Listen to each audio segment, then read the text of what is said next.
All right, all right. Good evening, everybody. Hope you guys are having a great day, and we welcome you to the broadcast of New Faith Baptist Church International. I'm Larry Craig, and this is Reverend Robbie Craig. Our pastors are Senior Pastor Reverend Dr. Trinell D. Felder and his wife and pastoring partner, Reverend Dr. Alexis L. Felder. We're one church on 2 continents, 3 countries, and 22 locations, living and giving to the glory of God.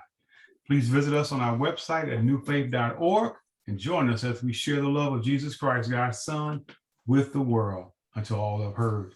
We're honored for you to join us this evening for our 3rd installment of the class from the book To Serve This Present Age, Social Justice Ministries in the Black Church.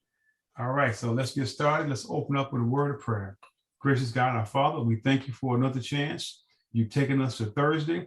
It may have been tough, it may have been rough, but nonetheless, Lord, you've been good and you've carried us. And now you're giving us another opportunity to learn more about how we can be assistant to helping your people in the situations that they find themselves in, Father.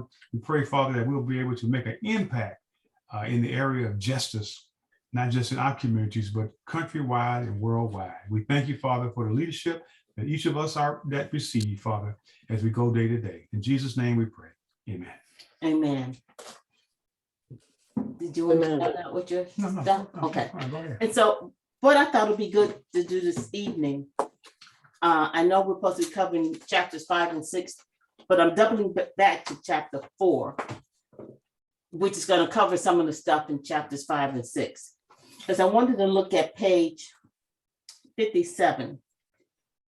And it talked about key community elements. And I wanted to go through them and look at each of our communities, because each of our communities are different. So we got Frankfurt, we got Park Forest, we got Madison. If Ramon was on here, we'd have Chicago Heights, and we had somebody else on the other week that was in Olympia Fields. And so, and just looking at, as it talks about these particular elements in our community, do we know and understand how our community actually looks if we talk about the physical capital, the intellectual and human capital, social capital, financial capital, and political capital, and see what we know and understand our community, because this has a big impact that as you do look at chapters 5 and 6, when you start looking at the different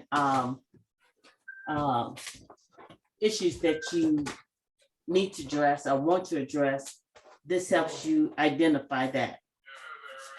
And so if you look at the physical capital, what do you think about the physical capital, Reverend David, when you look at Frankfurt? What type of buildings do you have? Mostly homes, some businesses.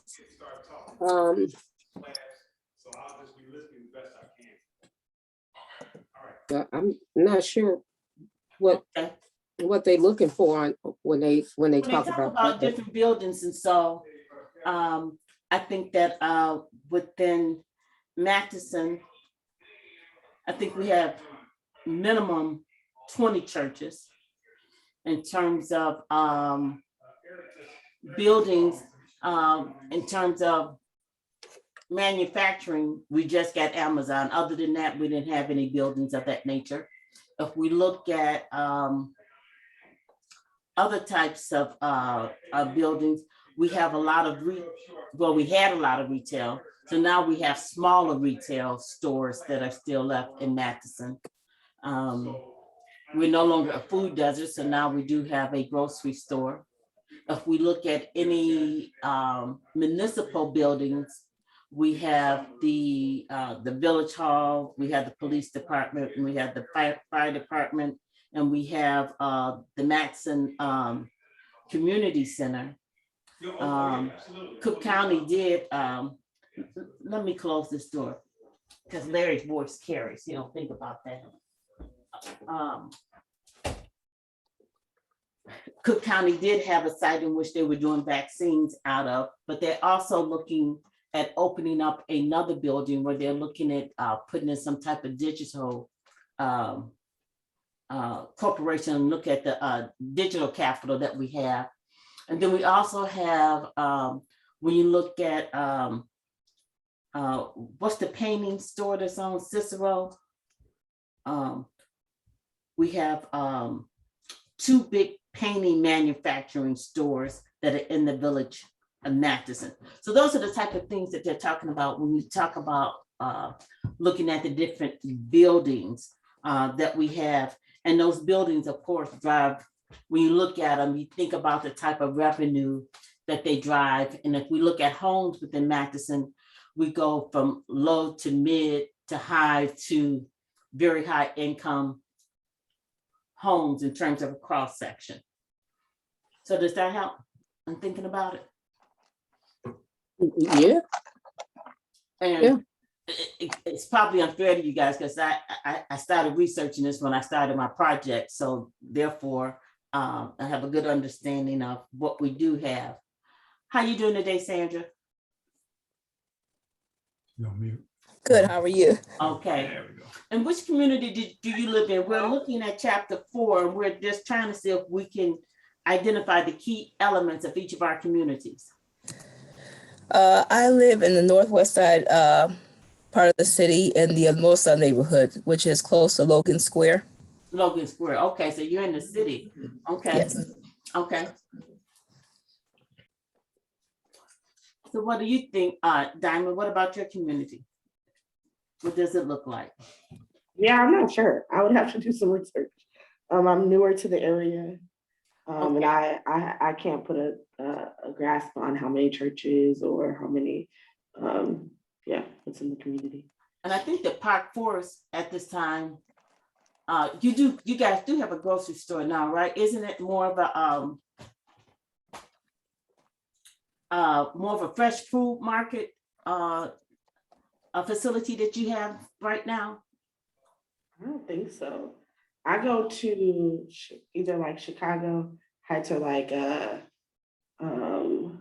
is it? What's right there? I don't know. I don't know of the restaurant or the grocery stores in Park Forest. Okay. Yeah. I know it was a food desert at one time, but I heard that they had opened up like this new co-op grocery store. I've never been there, so I don't know whether or not they've been able to be successful with it. And I think you shared last week, you do have that mall area, but it's been abandoned for many years. And now they have a lot of nice little shops that are coming back and starting to re-inhabit that particular area. And so some of our communities, they call bedroom communities. So if you were looking at Olympia Fields, they will be considered more of a bedroom community with a little reliance on commercial. Matheson, on the other hand, was always considered to be reliant on commercial business in order to sustain its growth, which disappeared, which then put heavy tax burden on us that's now trying to come back into the community. And so once we look and understand what we have, it's also, again, then how do you partner with the different organizations that's in your community? And so if we look at intellectual and human capital, what do you think for each of your communities? Hi there, Sharon. How you doing today? You on mute? You on mute?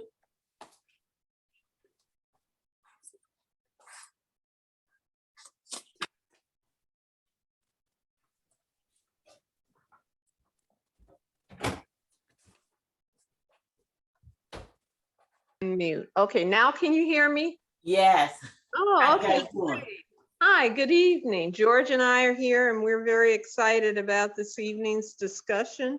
Okay, that's great. Well, we're looking for your input. So right now we're just talking about our communities. We're looking at page 57 and we're trying to identify the key elements that they're talking about, the physical capital in each of our communities. Which community do you guys live in?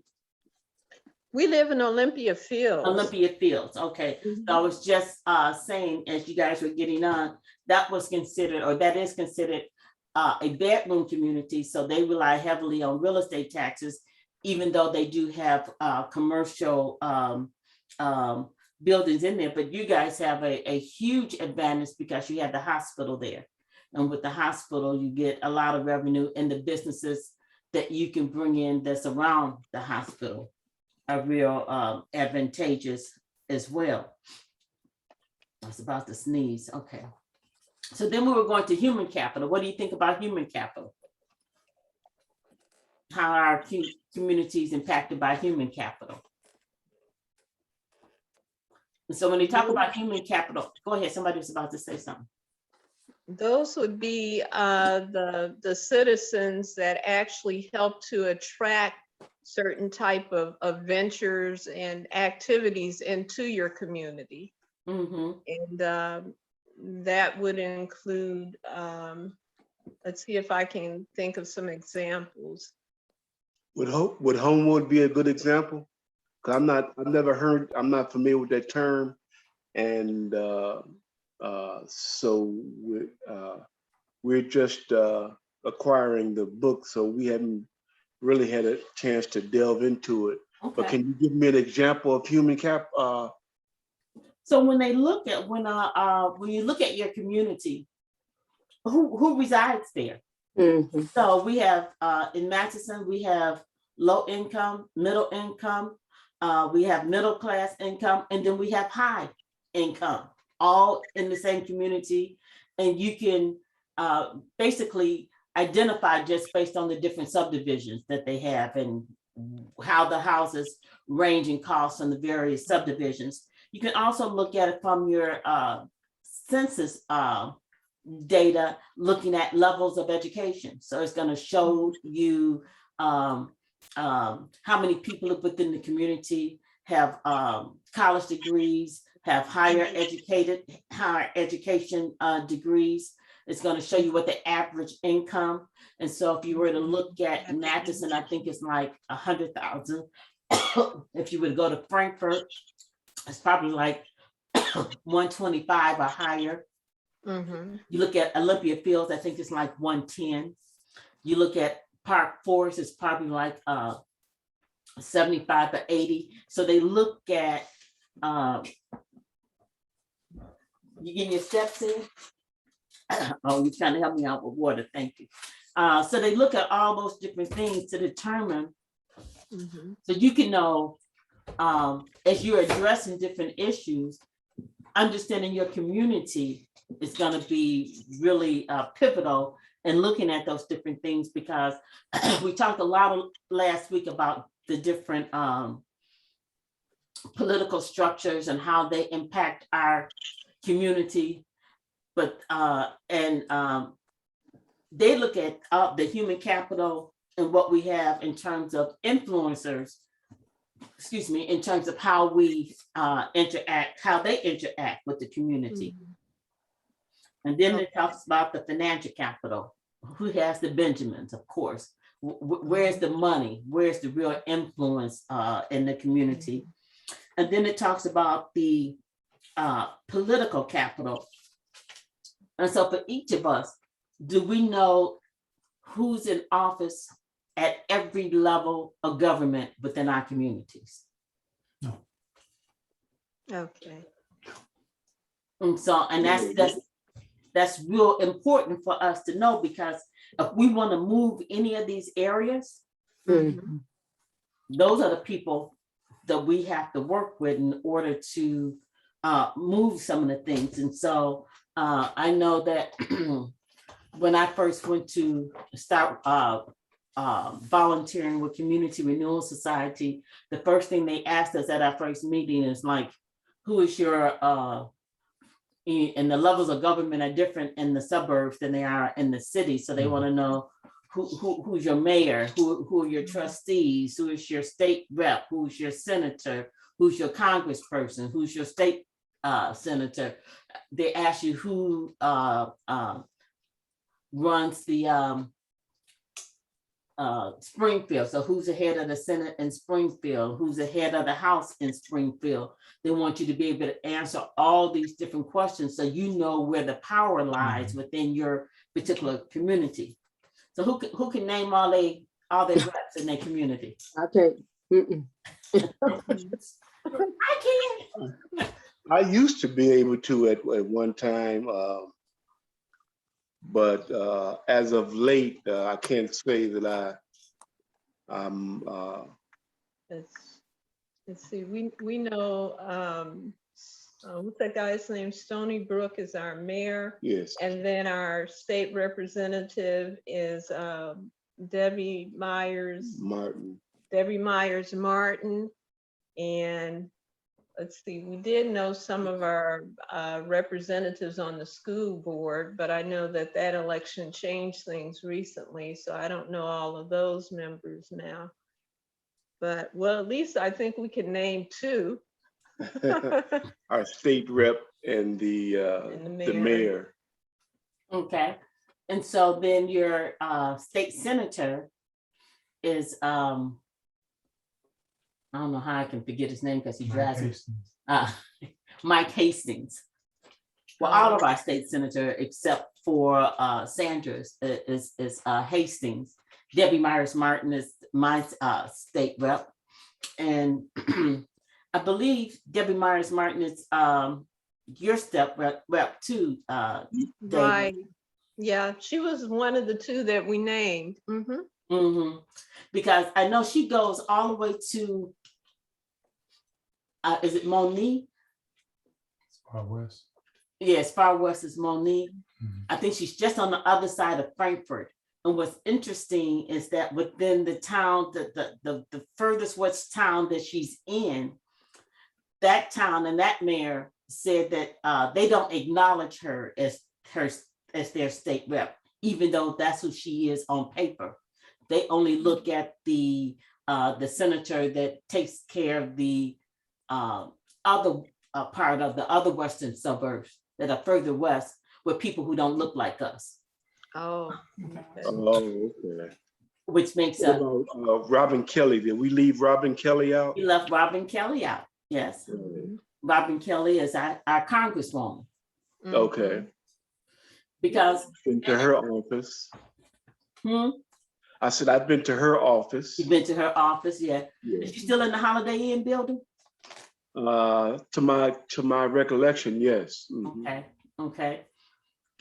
And the reason that it's important, so if once you start looking at how you try to move things forward and doing policy, everything has to go through a public office in order to become an ordinance or a law or some type of change within the system.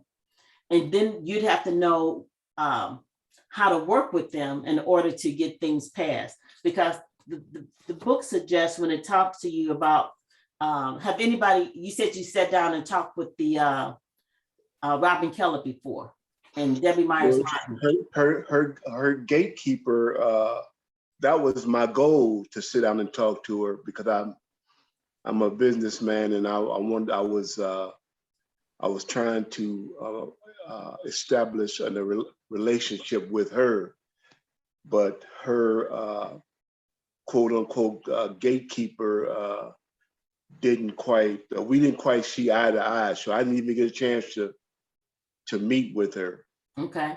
Because he threw up some roadblocks, and so I just changed my direction, not toward my business, but I just changed my direction as to how to go about it. Trying to meet with her and bounce my ideas off of her. Okay. And that's an important point that you just made. So if you have a business that you're trying to establish in a community, which one of those reps then are the ones that you go to in order to move something forward? Oh, we didn't talk about our county commissioner. Who's our county commissioner? Yes, county commissioner. Don't know. That's a good question. I don't know. Our county commissioner, I can never remember nobody's name. Donna Miller is our county, for our side of town, she's our county commissioner. And so their boundaries weave in and out all of these different places. Do you know who your representatives are, Sandra, up north? I'm sorry, do we know? Who your alder person is and who your state rep? I don't know my state rep. My alderperson, I do know, alderman, I do know because he was involved a lot in the school when I worked right across the street from where I lived. So, and his office is right in the strip mall, close to the house. So, and he's attended several functions and, you know, we've gotten a chance to know him that. Good. But the other offices I need to find out. Okay. And so what you tend to find is that each one of them has something to do with something that you're involved in. Sometimes you have to go to each one of them depending on what it is. And so when we're looking at police reform, it's got to be passed at the municipal level, the city level, the Cook County level, and the state level. And so you have to work through all those different entities and you work through them each separately. So it's not like you do it all together. So you have to have a campaign that you have to develop in talking to each one of them to determine how you're going to present it to get them to get on board. And then if you're talking about federal level with Robin Kelly, that's even a whole different, more expansive program because that's across state lines. And so one of the things that we see right now, if I can try to get some clarity around it, this infrastructure bill and that they're trying to pass right now in Congress. And do you guys know who's holding up the bill, how it's being held up? Well, it seems to be several factions because some of the Democrats are saying that it's the amount or the funding is too much. And so they're divided in terms of some of them being against all of the cost of the bill itself. So we tend to think that, you know, the gridlock always comes down to Republicans against Democrats. But in this case, some of the Democrats are actually opposing Biden in terms of the infrastructure bill. And that is true. Do we know why that they are opposing it? Well, I know it seems as if to me cost is one of, at least that's what they're verbalizing. They're saying it's cost, but you never know what other alliances may have been made in the meantime in terms of whether or not they're all going to get on board and back the bill. So before Biden got elected, it seemed as if to me, and I could be wrong, that all of them thought improvement of the infrastructure was one of the primary goals of you know, changing the government and getting it to move forward. But now at this point, the question is whether or not they are opposed because of the cost, or like I said before, are there some other dynamics involved that we are unaware of because we don't know what takes place in backroom politics? Absolutely. So the infrastructure bill will have a different impact on every single one of our communities, if you look at it. And so right now, what they know, you know, is you look at votes, how many votes you need. And so when we campaigned in the city of Chicago, we knew it took 26 votes to pass an ordinance in the city of Chicago. But we also knew that to prevent the mayor from vetoing the bill, we needed to get at least 30 to veto proof it. So you have to know how many votes you need to pass as well as veto proof something. And right now, what they're saying is they need 100% of the Democrats and some Republicans, right? And so right now, it's being held up by, from what I read in the paper just yesterday, it's been held up by one Democratic senator. And that's Joe Manchin from the state of Virginia. West Virginia, yeah, from West Virginia. And this is an infrastructure bill, and they're saying for the infrastructure bill that they want to eliminate coal, they want to eliminate, they want to have clean air. So everything that they have to eliminate in order for the infrastructure bill to work, would impact Joe Manson's state where he lives, because that's what they live off of. There's a big coal and mining state. Okay. And so, and not that I think he should do it. He should hold out for that, because it's impacting just more than his state. But you can see one little thing like that, how it can impact and just disrupt the whole system and have an impact. And so as we look at how we come together and identify things that we want to advocate for, all those things have to be considered. And so one of the things, the planets has to be lined up. yes, everything has to be aligned. It's so difficult because everybody's not going to agree. And so I'm a trustee here in the village of Matheson, and there's 6 trustees. And so you have to have a quorum in order for to pass a bill. So that means 4 of us have to at least say yes in order for something to pass. And so we have to look at it in terms of, I may vote yes for something, and it's not something that I'm particularly against or for per se, but I have to look at the overall impact of the village. You know what I'm saying? How it impacts the village. And so I think on our first meeting, the gentleman, he's not here, he's not on tonight, because I said, generally, most people would look at the fact that I am a Christian reverend, that I wouldn't vote for the casino, in which I did vote for the casino. And to me, it had nothing to do with my Christianity, because I go to Vegas. If I can go to Vegas and go to a casino, how come I can't go to a casino at home? I'm not a gambler, but I like casinos because they generally have very good food. Because when I go to Vegas, my limit, and we're there for 7 days, is $25. And so most people spend that in the first hour in Vegas. You know what I'm saying? But I can go there with Off strip or on strip? on strip. We stay on 7 strip. days. Right. I can't stand it. 7 days. When we go, we generally rent a car, and we usually go off strip. And then, once we get tired of being on strip, we drive away into the the quietness of Vegas, because they have a lot of other. Yeah, they have museums and other Yeah. attractions. Oh, no, like we've been to all of those. We've been to all of those. I mean, but we stay on the strip. I'm just saying that I go and I enjoy Vegas. I mean, we've gone to the Grand Canyon. We've been out into the desert. We've been to all the different outside surrounding areas, but we stay on the strip. We stay in a casino. Okay, Hoover's Dam.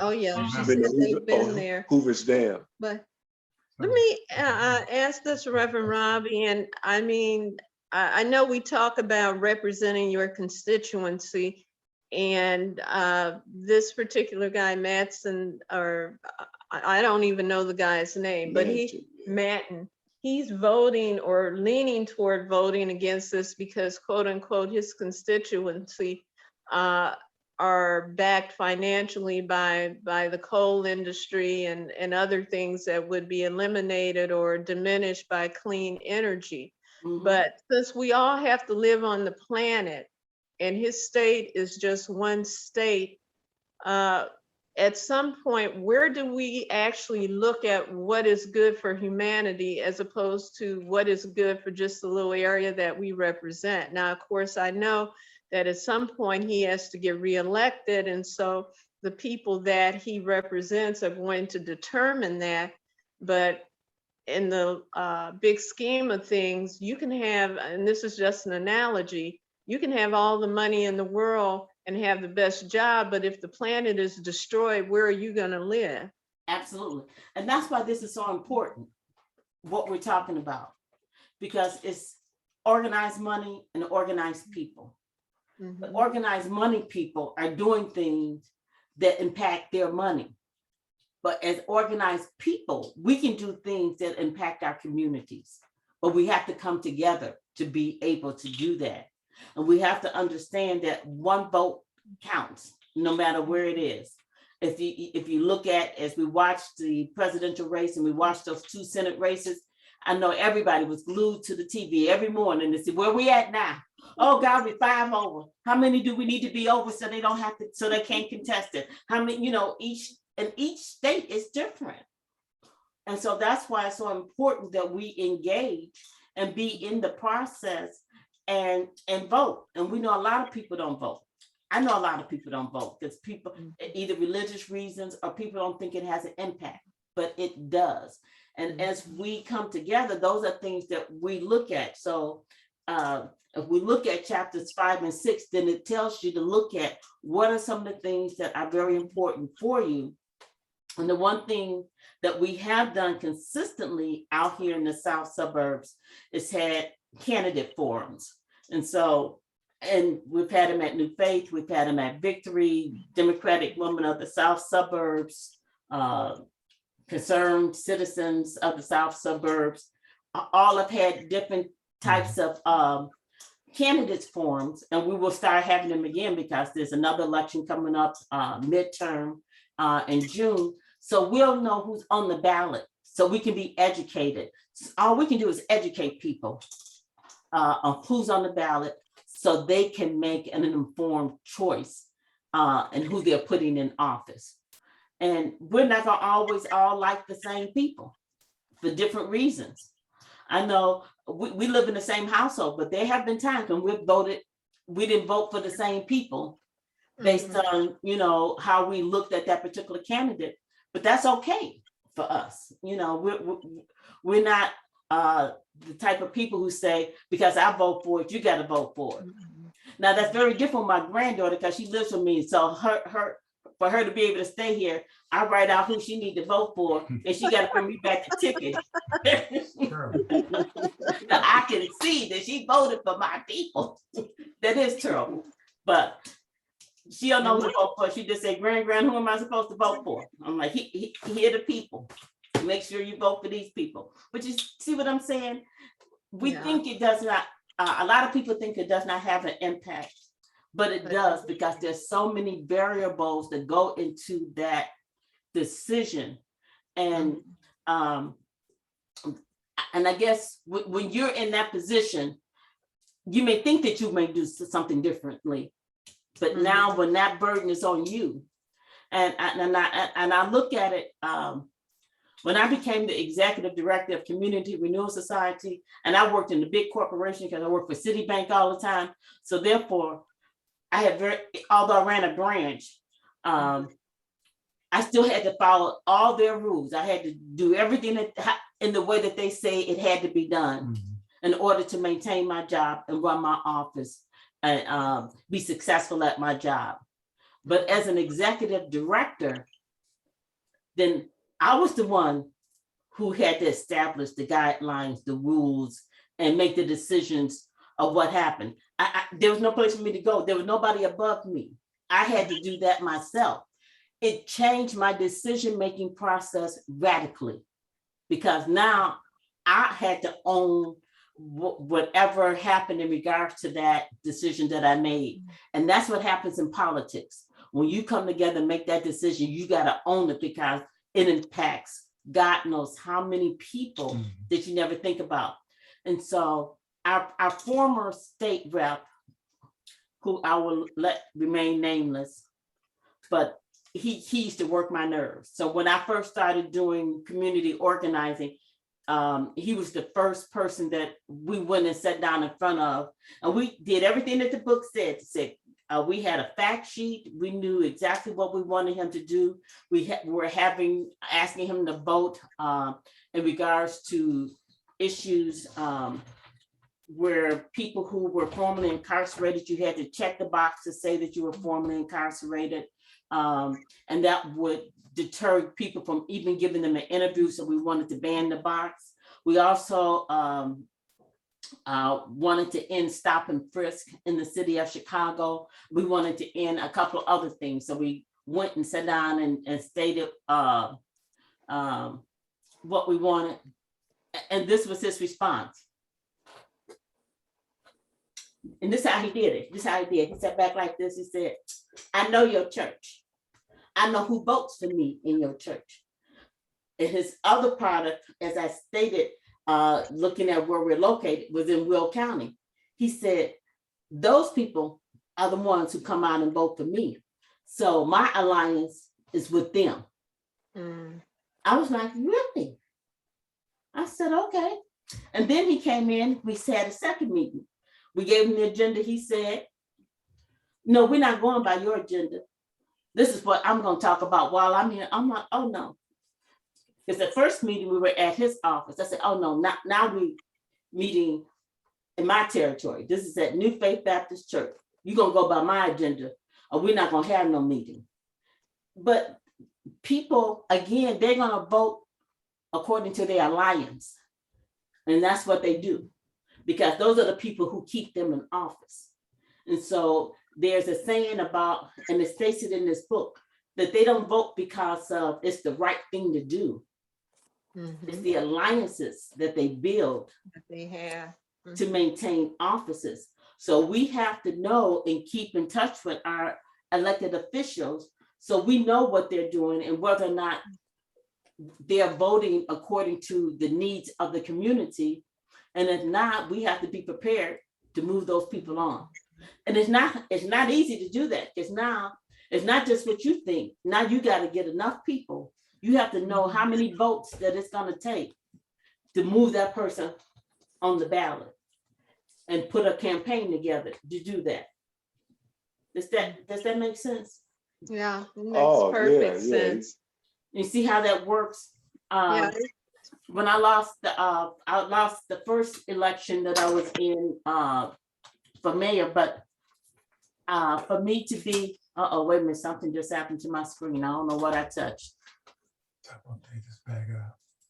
Okay, I put a calculator up there. I don't know what I did. But we had to identify, like, so that's how I know who's in my community, because I had to know what side of town I had to go to, where the strongholds were, who I had to get to vote for me, who I had to, minds I had to shift towards me. And I was unknown at that time in terms of in the community, because all my work had been in corporate. I was downtown all the time. And it was people at my church who suggested that I run, and I had no intention. And it just got to the point I couldn't go anywhere in church without somebody saying, I thought you was gonna run. I'm like, you all have started a whisper that has grown within this church, and I have nothing to do with it. And I did finally win. I ran. I did very well to be first time on the ballot. And then the second time I ran as a trustee rather than the mayor, and had the second highest votes on the ballot. But again, it's really trying to understand who your community is and how we work together to understand, are these the best people to represent us? And if they're not, what are we going to do about it? And that school board as well, like you said, the school board, as well as the library board, all these different boards that we have going, because all of this then feeds back in. Because when you look at the school board, what do you think has the most impact on bringing investment into our community? What do you think the first thing they look at? They probably look at schools and other businesses that are already there, and they probably also look at how well those schools are performing, because how well certain schools perform also will determine who's willing to buy homes in that community, especially if they have kids that are going to have to attend those schools. Yeah, property values. Okay, my husband's gonna he's giving me a note, but I'm gonna let him speak to it himself. If I give you a note, then you're supposed to just follow it up. Here's a note that I. You told me you was gonna talk about that stuff in chapter 5. Oh my God. Okay. And in chapter 5, they talk about sustaining the work. And as Robbie was mentioning earlier, there's this infrastructure that we need to be aware of in the political scheme of things.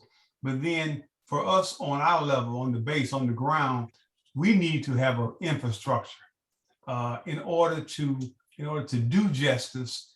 We've got to have a strong structure, and most of that is emanating and coming from our churches, although it could be coming from some of our community groups. But regardless of which direction it comes from, we have to have funding, and I think that's a key word. And many churches, I shouldn't say many, but some churches feel as if the funding should come from the parishioners only. In other words, through tithes and offerings. And I do agree that that should be a portion of it, but there are so many other avenues out there that we can take advantage of, grants and private funders and corporations that want to step up. And then we have to do the same thing that you do on the political realm, is you have to develop relationships with people so that the funding that you were blessed to get this year, you will be blessed again to get it the following year. And then it may grow into with other people, because people who do good works get noticed. And when others find out that you're getting something good and they got noticed, they want to do likewise. Just like it's like the kids, they see something good, they want to be a part of it. And I think very basically, that's some of the things that we should consider. It's real important to consider who has the money. Where do you think the money would come from if we really get real engaged in the community to really do some substantial justice work? That's a good question. Yeah, I had to ponder that one for a little while. So, the book itself suggests nonprofits. And I talked to Diamond the other week, and she works for a nonprofit, and she talked about the value of becoming a nonprofit in order to have accessibility to those monies. Because when you look at it from a church perspective, a lot of businesses don't donate directly to church, right? And so it's the parishioners who donate to the church. So if you want large sums of money, then in order to get organizations, I was talking about some of the big companies here. You got Amazon, you got Valspar, you got, what's the other big paint company? Sherwin-Williams. They got a big plant. You get companies like that. In Olympia Fields, you got the hospital. All of those companies donate, and they have different types of guidelines and how they invest in communities and donate to nonprofits. But they generally don't donate directly to churches because, it's like that separation of church and state and things of that nature. And so New Faith has a nonprofit, the Joseph Assignment. Victory just established a nonprofit. Covenant just established a nonprofit. Or you can do it by working with organizations who are nonprofits because they have the nonprofit already established. But once you do that, again, you never have control over the stuff that you may want in your community because you're working through another nonprofit. It's always based on their agenda and not your own agenda. And so if you want it to be your own agenda, you have to determine what you need to do in order to do funding. A lot of people. I'm sorry, Reverend Robbie, I'm confused. Isn't a church in general? Exactly. Correct. But when you look at a church as a nonprofit, it's different than a 501c3, where they can do different types of tax deductions from a business perspective when they partner with a nonprofit organization versus when they partner with a church itself. Because then when you partner with the church, you have issues of denomination, you have issues of their beliefs in terms of how they treat different type of people. And so you have all these type of things when you're dealing with the church itself. But as a nonprofit, that's very different. You can work with the nonprofit because you can look at the core values of the nonprofit will probably be different than the church, although their operating values will be the same. But what they're focusing on as a nonprofit is disinvestment in the communities. So they're looking at community development. They're looking at fair housing. They're looking at equity and healthcare, things of that nature. And people can get behind those issues.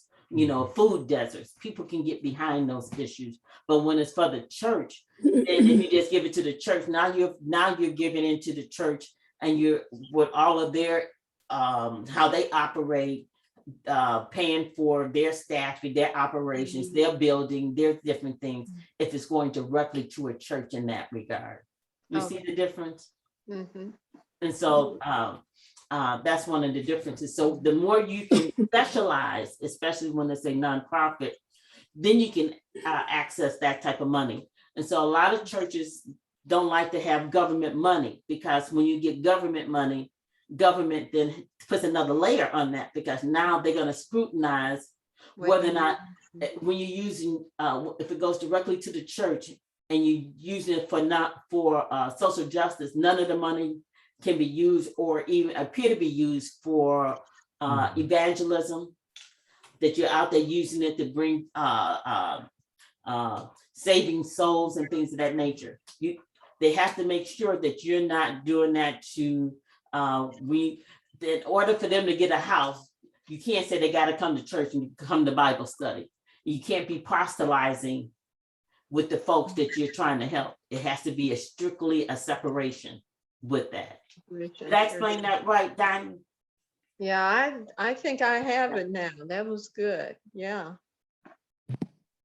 And so that's why you would want that. So especially if you have government money and there's supposed to be separation between state and church, that generally it's harder to come by. But this year, and next year, if it's any time to get government funding, it is now. Because what they've done is, with the government funding, they've it's called the American Rescue Act, American Rescue Plan. So just like every individual, most individuals were eligible to get the $1,400. Was it twice? I'm still waiting for my first $1,400. That's a whole nother story. But you know, you got the $1,400. The single mothers or single parents got to get $300 a month towards child care services. You know, all these different things that individuals were able to get because of COVID. Now, the cities, the little municipalities, the state received. Biden allocated, I think it was, like $14 billion to spread across the states in order to give them money, and 2% of that can go towards, they call it looking at reducing violence, healthcare, mental health care. Well, 2% can go towards reducing violence, but then there's additional money for education, additional money for healthcare, for all these different programs that we would want to put in our communities that we wouldn't normally have. You can get it through this American Rescue Plan, but most people are not aware of it, and it's discretionary for the communities to allocate it for that. So again, that's why it's important to know who your reps are, because you want to make sure that you're saying to them, where's our money? And so I think I just poked Debbie Myers' mind. She probably don't like my number to come up on her phone, because I'm asking, where's our ARP money? When it's going to be available? What we're going to do? How we're going to get it? And so every time that there's a bucket of money coming up, she sent it directly to me, and then I forward it out to all the people that I know to say, okay, this is your opportunity to apply. You're not guaranteed the money, because you got to put through the request. But at least now there's monies that are available for things that would not have been before, especially when you look at churches themselves, if they're willing to go that route. But the other route is, there are so many funders that out there that want to fund the type of things that we're talking about in our communities, that we would be amazed.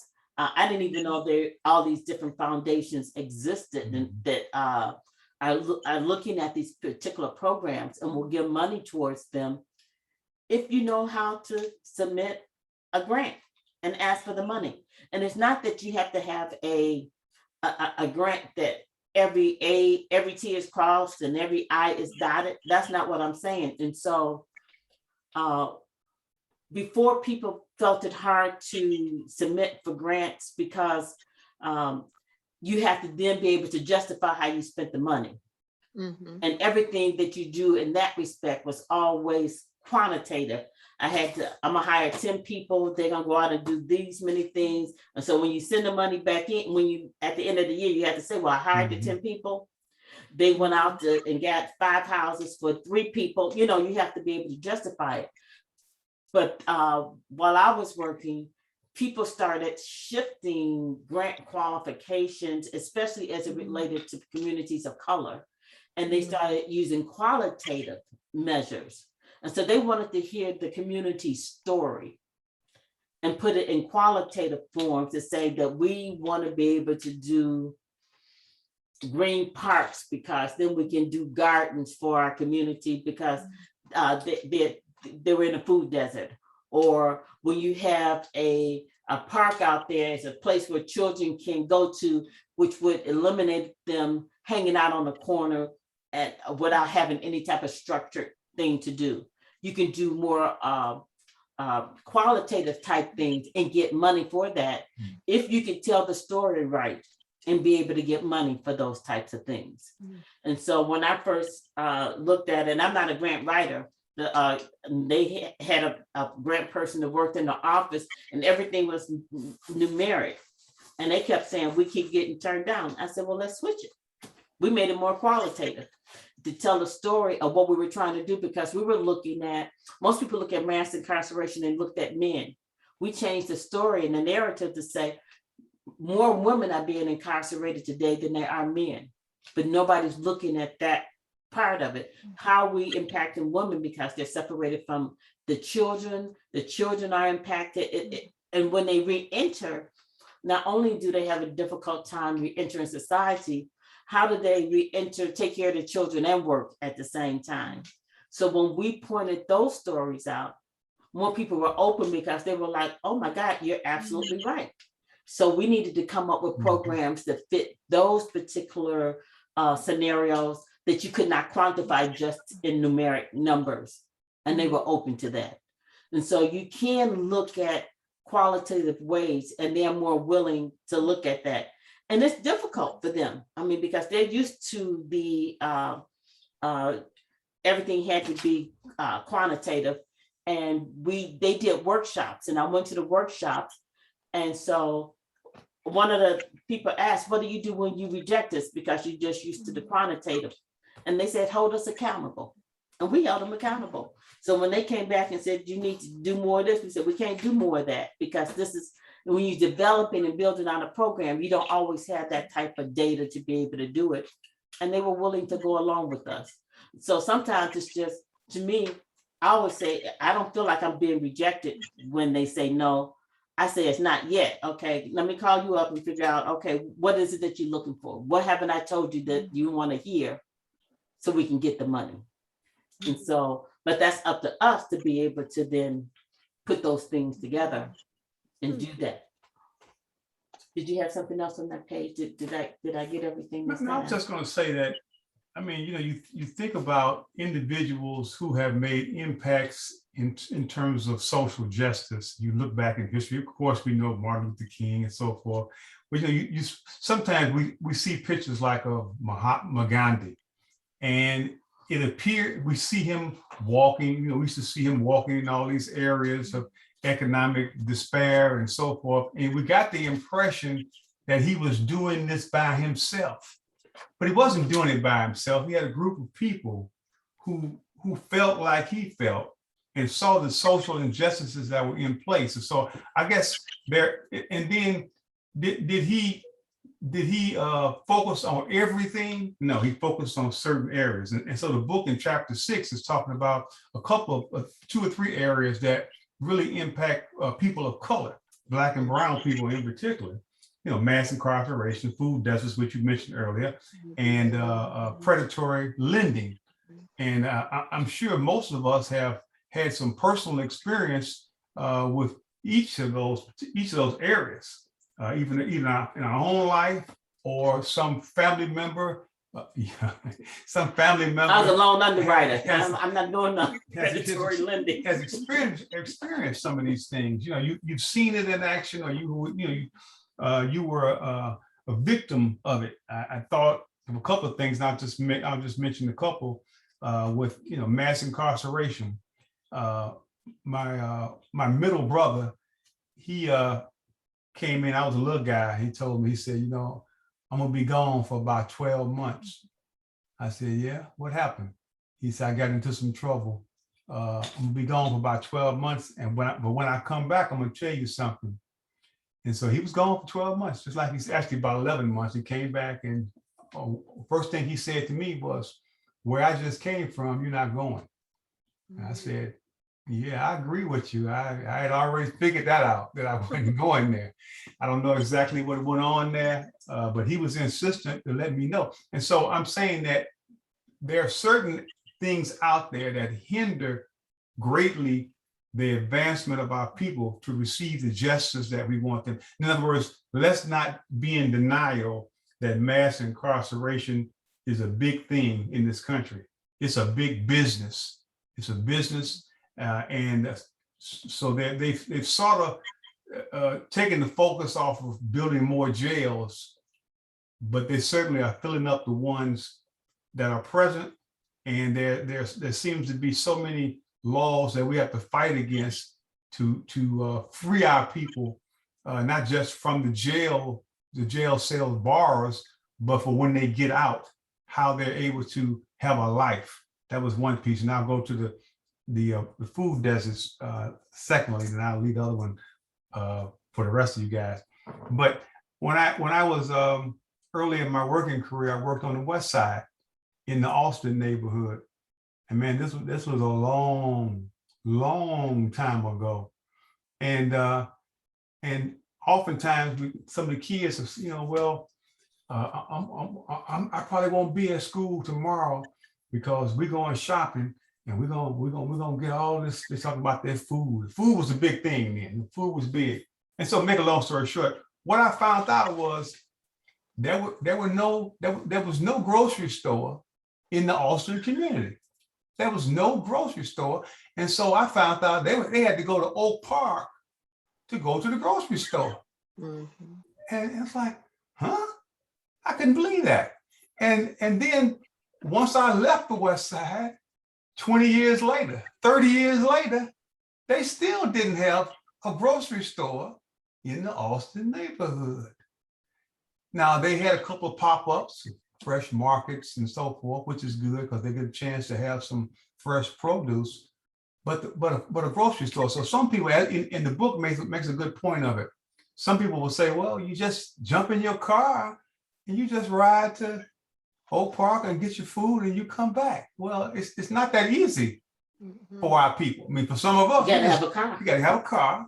You got to get there. And then when you get there, a whole nother series of things seem to take place. Because first of all, you live in Austin neighborhood, you don't live in Oak Park. And so all those kinds of dynamics are at play. The prices are probably going to be a little higher in Oak Park than they would be if you could have found it in a store near you. People are watching you. And, when we feel as if we're being watched and not treated right, we then begin to feel a certain kind of way. And so all of those things hinder social justice. And so some people will say, well, food deserts, that can be wiped out easily. And what my experience has been, it's not as easy as it appears. Well, it took Natson 10 years after Dominic's closed to get a grocery store. So therefore, it was not easy.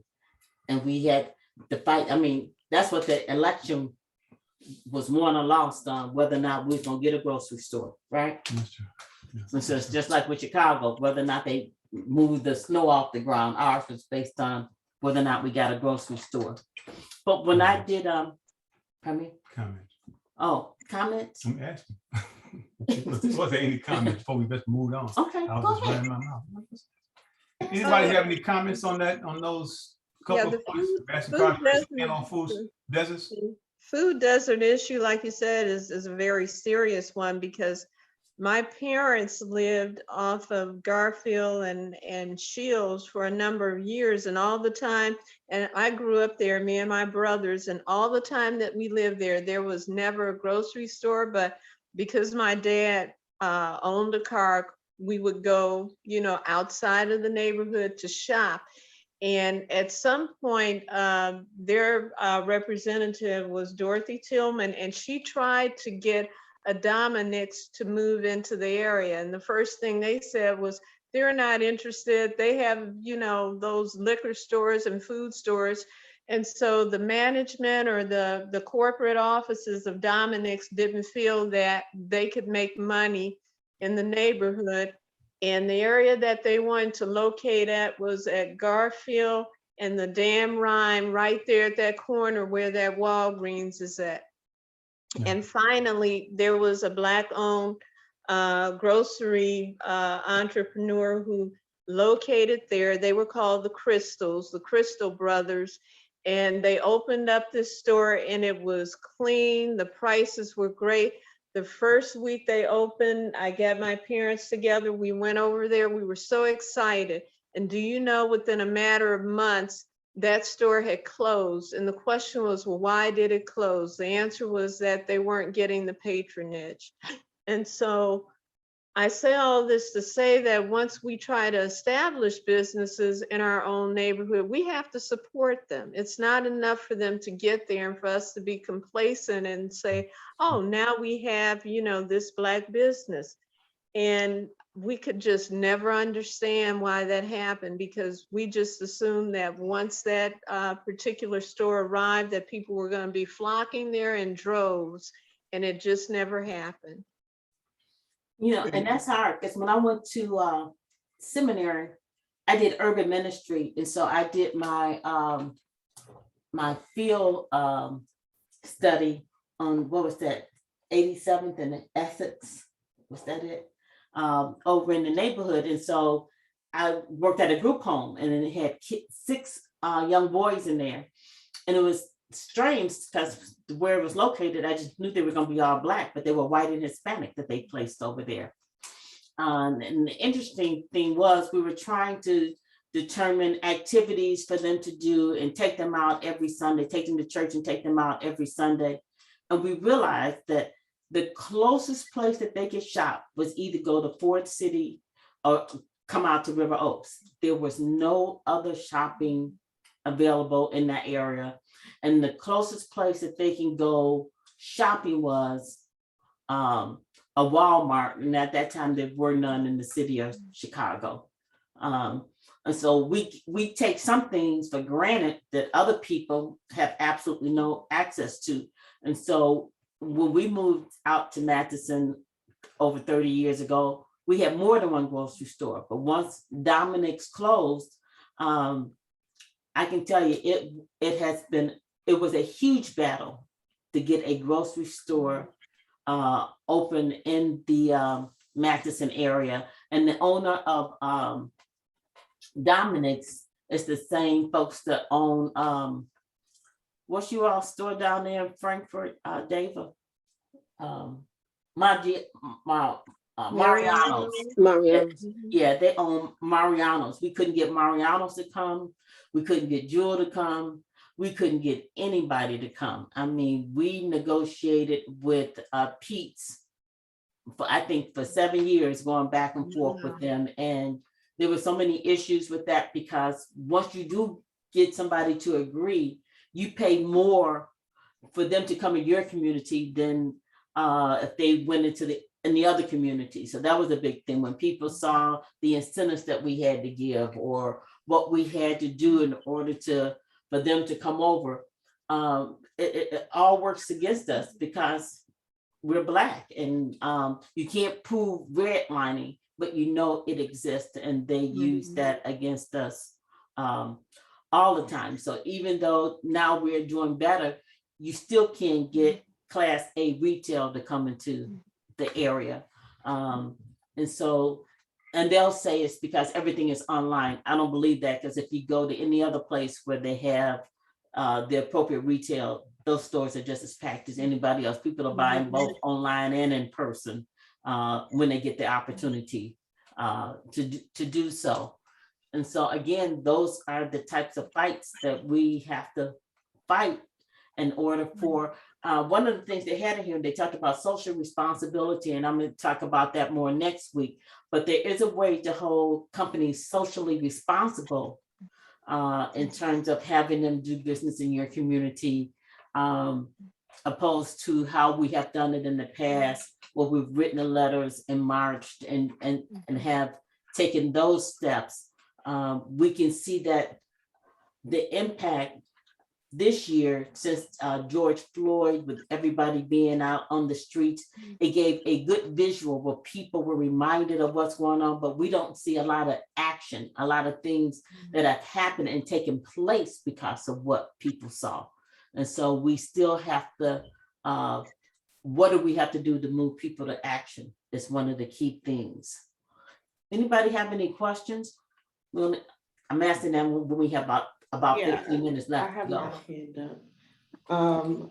Sharon, were you the one who shared the story about your mom, the area being a food desert and no one coming in? Oh, yeah, where the Crystal brothers came in, and then subsequently there was no activity to really support the store. Yes. I think that's a good point. I definitely think that sometimes we come up in our mind with a fight that we need, and then no one gets behind it, and then no one shows up, right? And that happens when we don't touch base and make sure that's something that the community needs or wants. We can identify needs, right? As a person who works in social service, I identify needs. But if the community is not aware that that's their need, or they have in their mind something that is more of a need, more tangible, then I think that it's important to listen to their needs versus, sometimes pushing the agenda. And for example, Amazon now, partnered with, what is it? Who did they partner with? Food, you can buy groceries basically from Amazon. But not only that, you can use your, not WIC, like your car. Snap. That is a need, right? People use their phones to order. I do not go to the grocery store.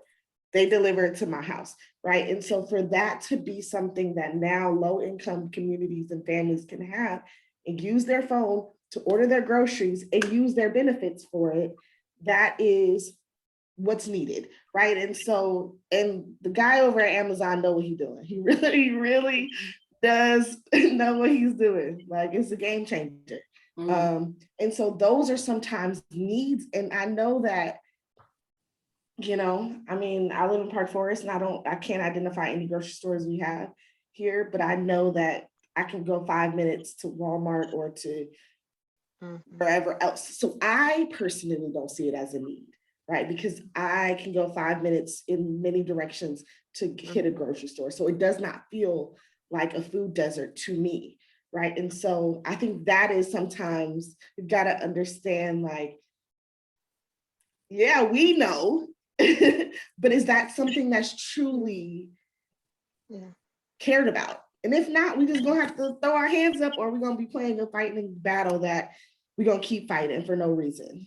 Yeah, well, without revealing my age, that was greater than 30 years ago. And so back then they didn't have cell phones and apps where you could, click on a barcode and order something delivered.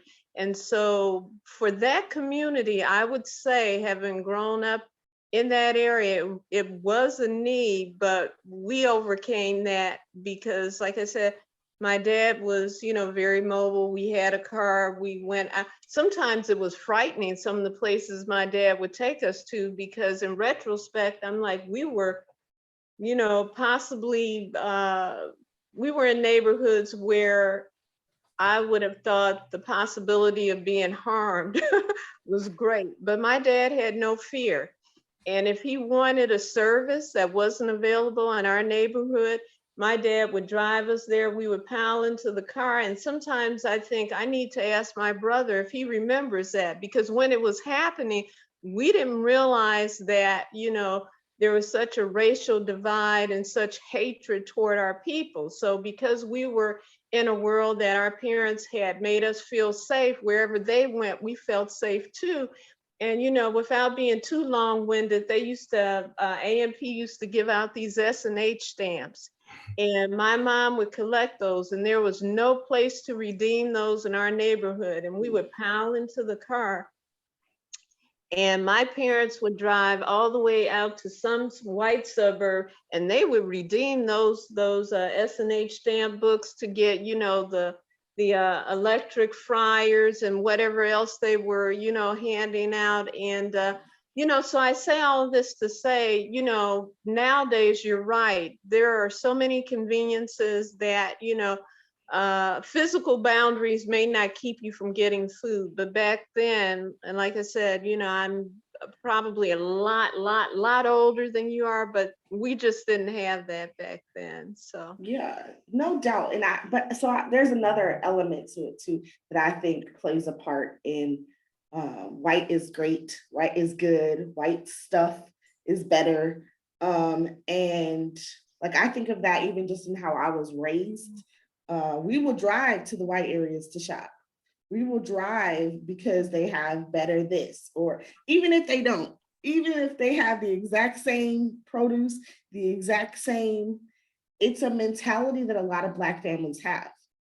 And it's ingrained that white is good, white stuff. I'm gonna go to Evanston to go shopping. I'm gonna go up to, you know, all of these other areas versus being in our community, because that is ingrained in what is good and what is quality. And sometimes, I mean, sometimes it's true, but oftentimes it's not.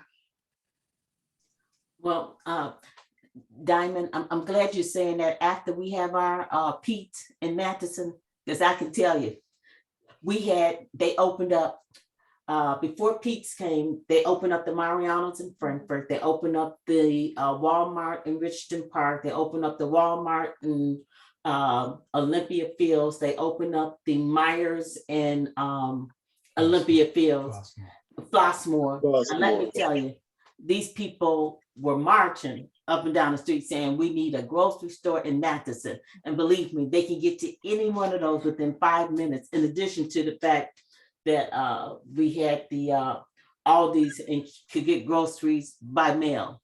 And so, and like you said, I guess it just depends on the community and what they felt was a need. And many people boycotted all of those places because they wanted a store in Matheson. Now, I am one who shop in my own community. Now, when I'm just like have no other choice, I'll go outside and buy some things. But for me, even though it's that close,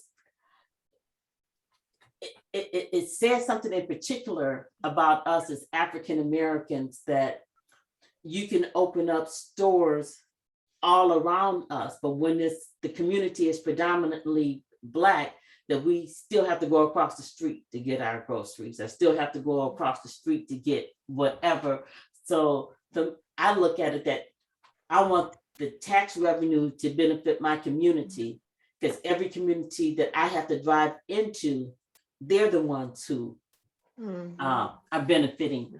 And of course, when I look at it, since Richmond Park is predominantly Black and Olympia Fields is predominantly Black, and going into the Walmarts there, I do support those Walmarts, but I just like Walmarts just because of the way that they do business. So then that adds another layer onto that as well.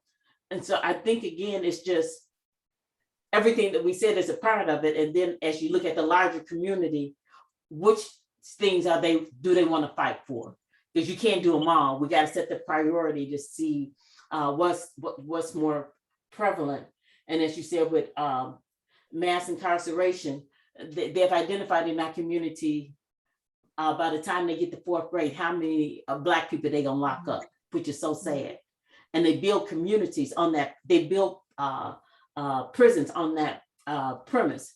And so in downstate or rural Illinois, where they have all these prisons, that community is banking on our community to be locked up, because that's the only way their community survives. Which is sad to think that somebody is building an economy based on locking up another community. And then to do that, they have to use practices that are oppressive and marginalization, just to be able to hit that. Because for them to get to prison, since they're now owned by private companies, they have to commit to 90% capacity. And so for prison to be 90% capacity, I mean, what does that say in terms of the number of people that you have to lock up to make sure that they're meeting their quota?